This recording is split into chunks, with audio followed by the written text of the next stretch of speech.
All right, so college football addiction. Again, a quick reaction to this last night after the Miami Virginia Tech game. Doing again tonight after the Alabama Georgia game. I was in Bryant-Denny Stadium, and here in Tuscaloosa doing this now. And man, phenomenal game.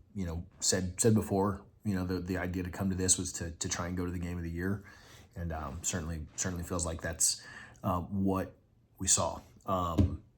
Man, it's hard to I don't sit here and make you guys watch me stammer, but I got a page. I've got a bunch of notes, but it's hard to even kind of put into words how good of a game that was. Just the energy. Several of you watching have probably been to Bryant-Denny, so first time experience for me, but something that you guys are probably very familiar with. It's hard to put into words what a top 5 matchup feels like in there. And so if you've been to something like that, whether it be at Bryant-Denny or just wherever, pretty special. I've been to some top 5 matchups before. I've been to a national championship, and the energy in that stadium was pretty electric, and really in the city all weekend was really, really cool. And so, good trip, good, a lot of fun. The game itself, tale of two halves, right? Really the fourth quarter for UGA, pretty spectacular. Bama has just enough to find a way to win. Takeaways for both teams is that both teams are really freaking good and probably both going to win a lot of games. And who knows, we might see a rematch. It looked like Georgia figured some stuff out in the game. They were struggling early, figured some stuff out, got some stuff going, but a little too late. And maybe not even too late. Just Alabama made one big play late and got the pick to seal it. But I guess you start with Milroe and Ryan Williams. You talk about the team that won first. Everything just looked. Now second half was different, right? There were some 3 and outs.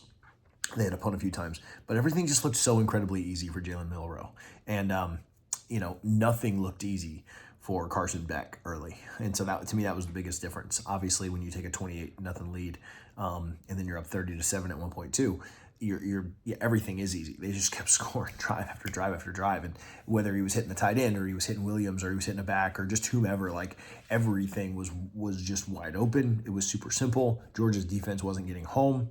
They couldn't catch up with Milroe when he ran the ball. What he ran for, 117 yards of Bama's 173. He passed for 374. Kid, nearly has 500 all-purpose yards. He was phenomenal. He was on another level. And like I said, everything just looked incredibly easy. When he was throwing the ball, it looked easy. When he was running the ball around the edge, when he was pulling the option, just when he made every decision correct early in the game, right? He obviously had the pick early that ended up in Georgia's hands, but man, Milroe just looked so smooth and looked so easy with it. And like I said, the Bama offense was just an absolute machine. Like I know Georgia's offense has struggled. You thought like Georgia against Kentucky, which I know Kentucky got the win today. You thought like, oh well, are they going to be able to continue to keep that up and go? Bama's offense just made Georgia. It looked like I never thought Georgia would quit.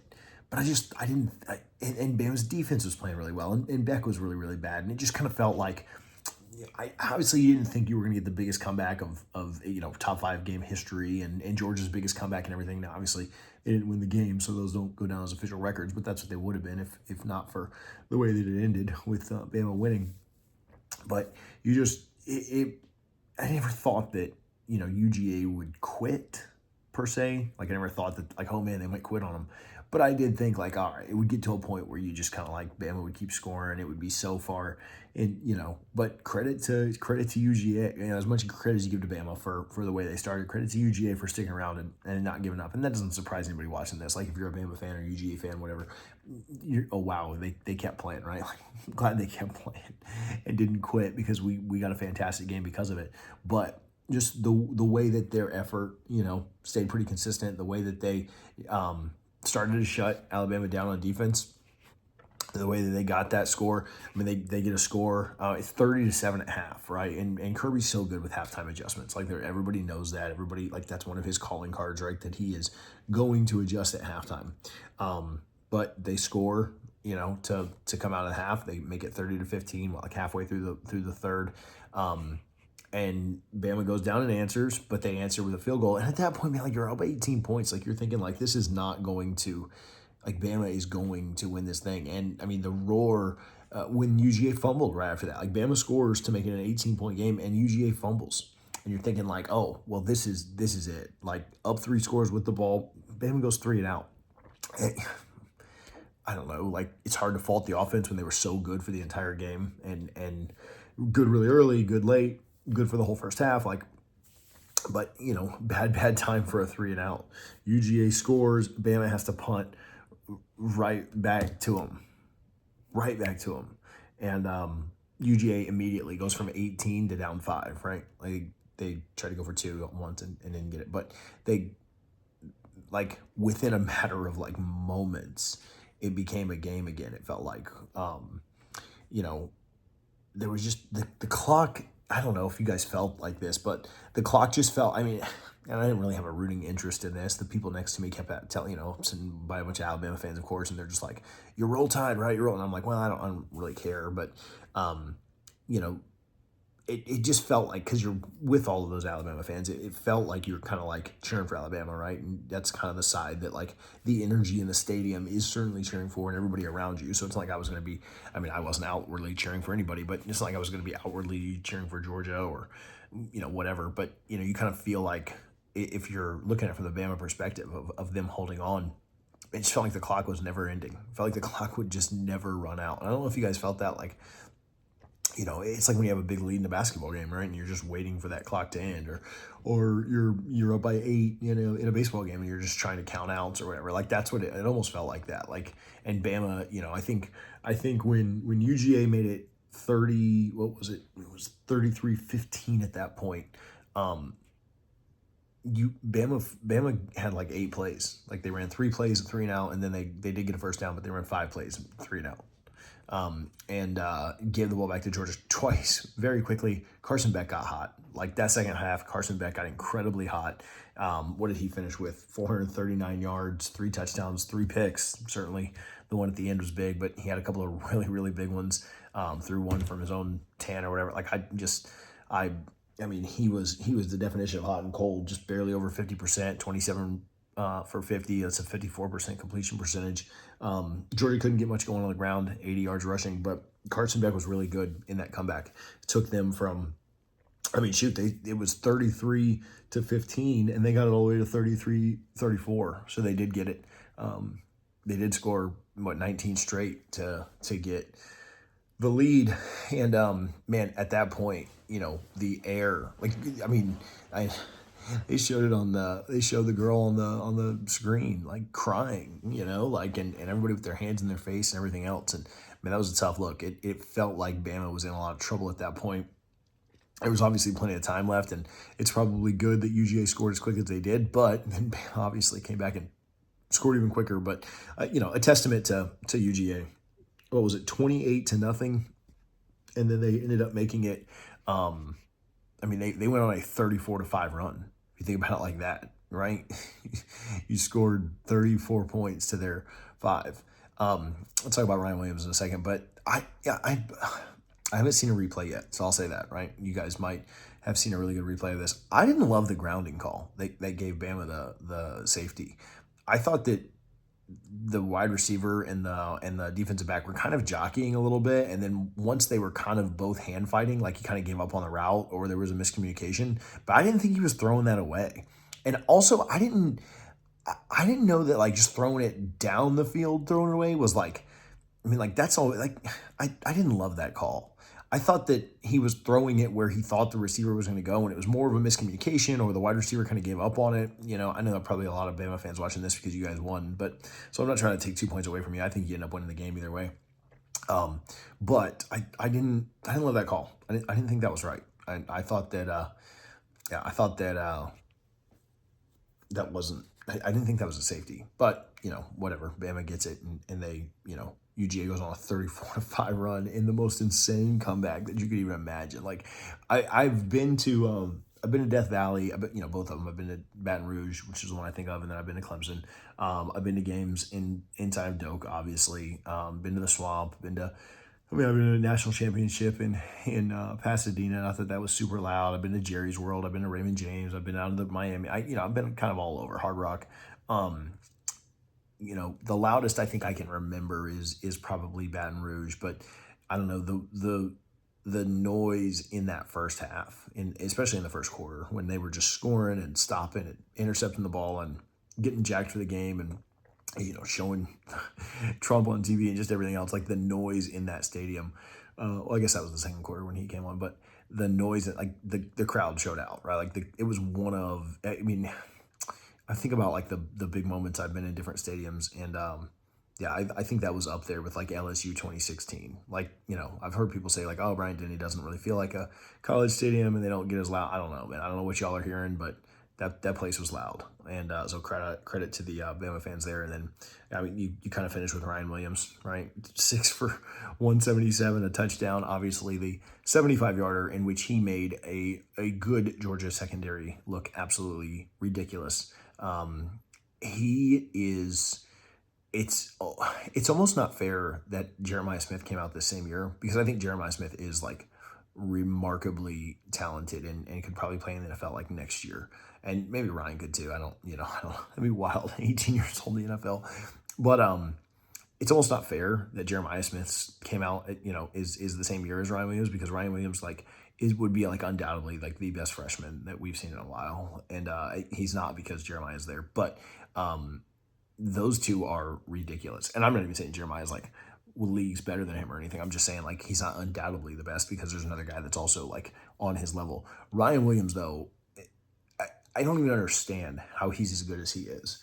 And it wasn't just that one play. Like, obviously that one play is like his Heisman moment. I don't think he wins the Heisman this year, but it's like his Heisman moment or his signature moment of the season to beat Georgia, and the way he turned to make the catch, and then the moves and tightrope, and just it was one of the most special catch it runs touchdowns that I've ever seen. And but it wasn't just that. He had 5 other huge catches, right? 5 other catches. I mean, he went for 177. Without that one, he went for 102. Five catches for 102. So like, he was averaging 20 a catch. Like, he was really, really good the entire game. He is such a weapon that it's not even funny. He is so elite that it is truly ridiculous and kind of remarkable to think about his talent and what he's able to do. Big picture thoughts. I mean, Alabama's in really good shape. They're gonna play. They're gonna play LSU this year. They're gonna play. It's hard if Bama plays like they did tonight, it's hard to see them losing a game. And what a start to the Kalen DeBoer era. Like to say like, yeah, they're gonna be favored in probably every game, right? Like, they have Oklahoma, who I didn't think looked great, but kind of needed a miracle, or really just Auburn being Auburn to win there. I think they win that. I think they're going to win at LSU. Yeah, I mean, they, every week's a battle. The temptation is how do you get up for the other games? Like, it's easy to get up for Georgia. How do you get up for the other ones? But it would kind of mystify me if Alabama didn't finish like 11-1 this year. Worst case, I certainly think they could be 12-0 in Atlanta for the SEC championship. Maybe in a rematch, we'll see. That seems like the Alabama kind of has a with Ole Miss losing. Alabama seems like they have the inside track there right now. Obviously, that could get shaken up if LSU were to upset them. But and then it looks like the other team is probably going to be the winner of the Texas Georgia game, right? And right now, I'd call that Texas, but yeah, certainly feel like that could probably go either way. I wonder how much, and it was good. I think it was. If I'm Bama, I've sang my praises a little bit. Like, I'll give like my concern there. If I'm Bama, a little bit of a concern the comeback, right? A little bit of concern, like not getting your foot all the way on the gas, and putting Georgia away when you had a chance. You had the ball up 18, like you can't go 3 and out there. Like, that's just, got to use a little more clock than that. Got to move the ball a little bit. Got to keep aggressive. Got to keep attacking.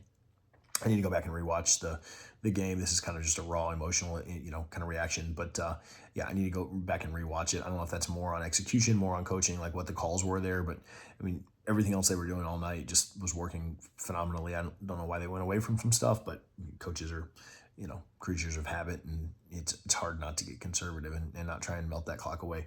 But I did think that that comeback by Georgia is a little bit of a red flag, a little bit of a concern. Not that Georgia's not good and that, them coming back is like some terrible thing, but got to put teams away. And they were fortunate that Ryan Williams was probably the best player on the field tonight, him or Milroe. And so they were fortunate there. Also fortunate that, Georgia concerns, they kept trying to test these corners and throw the deep balls. And I thought when they would just kind of take their time and drive the ball down the field, throw over the middle and everything else, they had 2 timeouts at that point. I don't know why you need to throw to the end zone with 50 seconds left. I mean, why would you want to give Bama the ball back with 50 seconds left anyway? Or I guess there were 40 seconds left at that point. But why just play ball. You had 2 timeouts. You didn't, and it didn't make a lot of sense to me, but they tried to test those corners, and it felt like they were ready for it, even from the first drive. And they had one that was dropped, but from the first drive, it felt like they were all about the deep ball and trying to test the corners. And Alabama's secondary stood for the test for the most part, as much as they could. With then you look at the fact that Beck had 439 yards, and you're like, ooh, well, they could have had more if not for some great play by that secondary. Beck was bad, but, I will say, as weird as their offense has been this year, it felt like they found something. It felt like they found something in that second half. And that probably, is bad news for everybody else on their schedule. Maybe that propels them to play a little better offensively. Maybe it doesn't. Maybe it doesn't. But I wouldn't be surprised at all if that's kind of, Georgia's, kind of figuring something out a little bit more than what you had seen against Kentucky, what you saw in the first half, things like that.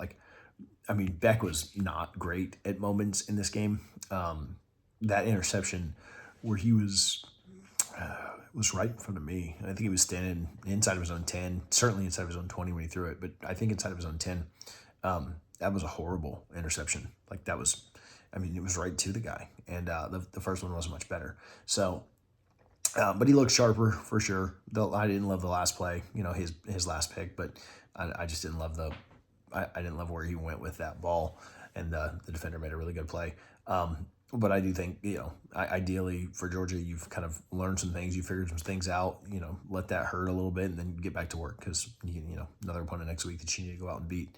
Same thing for Alabama, celebrate it and then get back to work, because you play tough opponents. Tennessee is the other team I didn't mention earlier with the SEC championship. They certainly, it would not surprise me if the Tennessee-Alabama winner and the Georgia-Texas winner are who sees each other in the SEC championship, right? I guess that's not set in stone. I'm not telling you that's the only way it can go, but that would not surprise me. And Tennessee plays Georgia too, so I guess they've got a tough couple of games coming up. So maybe not, but it feels like that would kind of be the way that I would see it right now. I would love to hear your thoughts.